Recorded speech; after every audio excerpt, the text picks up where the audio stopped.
నేను ఇచ్చింది కేసీఆర్ కాదంటే కదా నువ్వు చేసేది. నేను చెప్తున్నా కేసీఆర్ ఇచ్చిందని జరిగింది అని గంట పద చెప్తున్నాను. ఎవడు నాకు చెప్పాల్సిన అవసరం లేదు, నేనే సాక్ష్యం. అన్నం పెట్టుడు మరుస్తున్నా కష్టం కదా. అయితే రాజకీయ పరిణామాల వల్ల కొంతమంది దౌర్భాగ్యాలు చేసినటువంటి బాధల వల్ల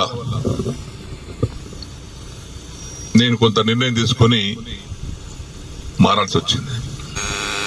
ఇవన్నీ హామీస్తున్నా 6 మాసాల్లో కూడా పూర్తి చేస్తా అన్నాడు. ఇవన్నీ సరే కండువ కప్పుకున్నా.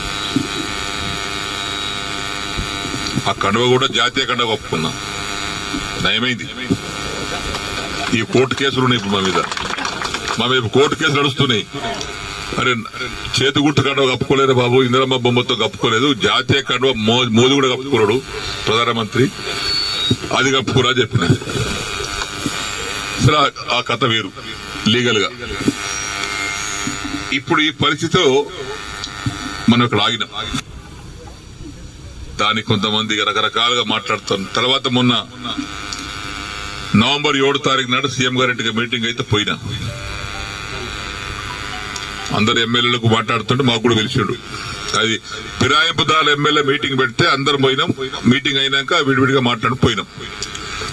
పొంగులేటి శ్రీనివాస్ రెడ్డి కూర్చున్నాడు, బట్టివి కూర్చున్నాడు ఆయన పొలిటికల్ ఆ ఛాంబర్లో.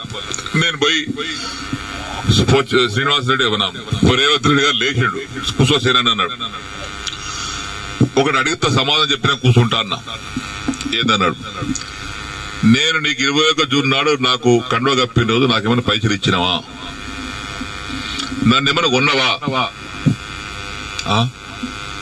కట్లట్టు వచ్చినా కొన్నావా చెప్పు, నాకేమైనా ఇద్దరు ఉన్నారు, నన్ను ఏమన్నా నా ఎమ్మెల్యేషిప్ కొన్నావా, నన్ను కొన్నావా చెప్పు, నేను అమ్ముడు పోయినా నీకని చెప్పిన. లేదు పోలేదు, ఇయ్యలేదు. నేను దేనికోసం వచ్చినా, ఈ సమస్యల కోసం వచ్చిన. ఏమైనా అయిందా, ఏం కాలేదా, ఏమైంది, 100 కోట్లు HDF ఉంటే 30 కోట్లు ఇచ్చారు. తర్వాత బంద్. దగ్గర 70 కోట్లు డబుల్ బెడ్రూమ్ ఉంటే 20 కోట్లు ఇచ్చి, 25 కోట్లు ఇచ్చి 45 కోట్లు ఇవ్వాలి. బంద్. పనులన్నీ పేమెంట్ లేక ఆగిపోతున్నాయి. ఆ కాంట్రాక్ట్ పని చేయమంటే పేమెంట్ ఇవ్వమని అంటున్నాడు. దవాఖాన బాన్సుడు బంద్ అయింది, కోర్టు దవాఖాన బంద్ అయింది. సిద్ధపరిసర వారి కాంట్రాక్ట్ 40 కోట్లు ఇవ్వాలి, వాడు బంద్ చేసిండు. మరి వీటి కోసం వచ్చినాయి కదా నేను. లేదా బట్టి గారు చిన్న దగ్గరికి ఇలా లిస్ట్ మొత్తం తీసుకోండి, ఆ లిస్టు తీసుకొని 2 సార్లు ఇచ్చేయండి, ఒకసారి కాదు కానీ. ఇక పొంగులేటి గారు ఆ లిస్ట్ తీసుకోండి, 2 సార్లు మీరు ఇచ్చేయండి. ఇచ్చిన తెల్లారి ఫోన్ చేస్తే బట్టి లేవట్టాడు, పొంగులెట్టే పట్టాడు.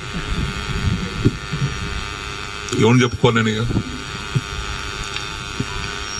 మళ్ళీ అసెంబ్లీ జరుగుతుంది. జనవరి 4 తారీఖు నాడు ఆ ఛాంబర్ లోపల తీసుకుపోయి, మీరు చెప్పారు కానీ బట్టి ఇవ్వలేదు, పొంగులెట్టి ఇవ్వలేదు, నాకు రూపాయి ఇవ్వలేదు. రూపాయి ఇవ్వలేదా, ఇవ్వలేదు.